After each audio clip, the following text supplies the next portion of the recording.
All right, I saved the most important story for last, and I probably should have got to it first, but there's so much to talk about. I wanted to make sure I'm not constricted on time on this, right? Because I had to get through the other stuff. Michael Anton is back. We're going to try and get him on the radio show this week. Michael Anton is one of my favorite writers out there. He writes at The American Mind. It's a piece he put out on January 4th, not that long ago. I really need you to read. The newsletter is loaded today. It's called Blue America's Messaging Problem, and it's something we've discussed often on the show. Folks, there's this phenomenon developing right now where the left is growing more and more aggressive, more and more violent in many cases. And no matter how many times we encourage on our side nonviolence and a peaceful resolution to the country's just massive political problems, the left will continue to accuse us of fomenting a civil war, despite in many cases the left directly calling for violence, as I pointed out with the Democracy Integrity Project.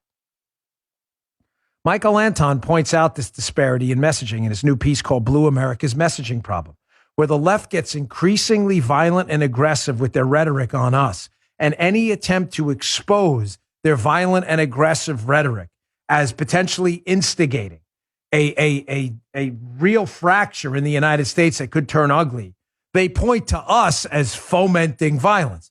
This is what they do. It's the 180 we talked about in the beginning of the show. It's a massive gaslighting effort. We will attack them, the left is saying. We will attack conservatives relentlessly.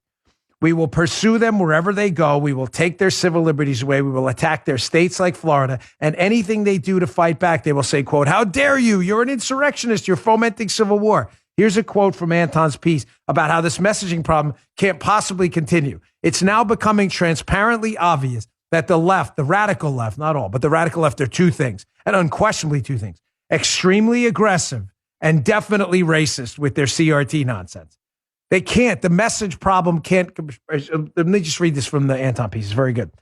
He says, from the blues perspective, why not just let the baddies go? Why not just let us go, right? If not in a national divorce, then at least through radical federalism, where the federal government shrinks and the states do their thing. In other words, he's saying in the opening paragraph the obvious. If the left hates us so much, and even though they're racist, they claim we're racist, and even though they're super violent and aggressive, they claim we're violent and aggressive, then why not just let us go and live on your own? He says blues, he calls them, have an especially hard time answering this one. It's not obvious why anyone would insist on living forever with people they vehemently insist are despicable, are born irredeemably rapacious, racist, and oppressive, and can never reform. Yet nothing more quickly drives a blue to mouth-frothing rage than the mere suggestion that the two sides of the partisan divide try to put some distance between one another. They say, "How dare you," they shriek. "You're an insurrectionist. You are fomenting civil war." Let me explain this to you. What's going on here? Why is it that the left claims we're irredeemably racist, we're insurrectionists, we're violent, we're aggressive, when in fact they're talking about themselves? And yet when we say things like, let's move towards radical federalism, where we shrink the federal government to its strict constitutional role and let the states do what they want, oh, it's insurrection. You're fomenting a civil war. Are we? How is that exactly? We do have a constitution that provides for states' rights and a difference of opinion on how states should be governed. What's wrong with that? How is that a civil war exactly? You can't explain that. But what is the main driving ethos behind the left and why they will never, quote, let us go? Why? Have you ever thought about this? You ever thought about this? Really process this? Ladies and gentlemen, the left's entire guiding ethos, their entire meaning for their life, the Hot Pockets liberals in their mom's basement playing video games all day, right? Their entire guiding ethos is this: subjugation. There is no meaning to their lives if they're not subjugating others. That's not us. We believe in family and friends and community and church and faith. Our life has meaning outside of our politics. The left has no meaning outside of politics. Nothing. Their entire lives are identity politics, protest, social justice, fake social justice campaigns. They have nothing else. Their entire guiding ethos to their socialist mentality is the subjugation of others. But what does the subjugation of others require? Requires two things: subjugation and others.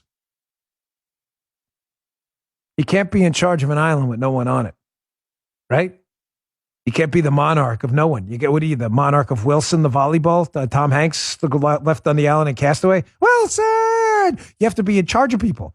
If your entire guiding ethos, if you're a socialist, is to subjugate others and to control the proletariat and attack the bourgeoisie, whatever it may be, you need to have groups of people to subjugate. And the fact that we want to separate from them and get away from them and escape their subjugation drives them crazy. Don't ever forget, the leftist needs those two things, subjugation and people. When you take one of those variables out of the equation, the whole thing falls apart. That's why they will never, ever let us go. Ever. This is a great piece by Michael Anton. It's lengthy. It's worth your time. Blue America's messaging problem. We'll try to get him on the radio show this week. Read it at my newsletter. Hey, thank you so much for subscribing to my Rumble account. We are escaping the big tech tyranny every day with Rumble. Thank you so much. We are now at 2.01 million. Yes, million subscribers on my Rumble account. Thank you for being part of it. Please subscribe today. It is free. It is the biggest threat to big tech out there right now is Rumble. Go to rumble.com/Bongino. You can find my show right there. Just click the follow, subscribe button. We really appreciate it. Thanks, folks. We'll see you on the radio show later.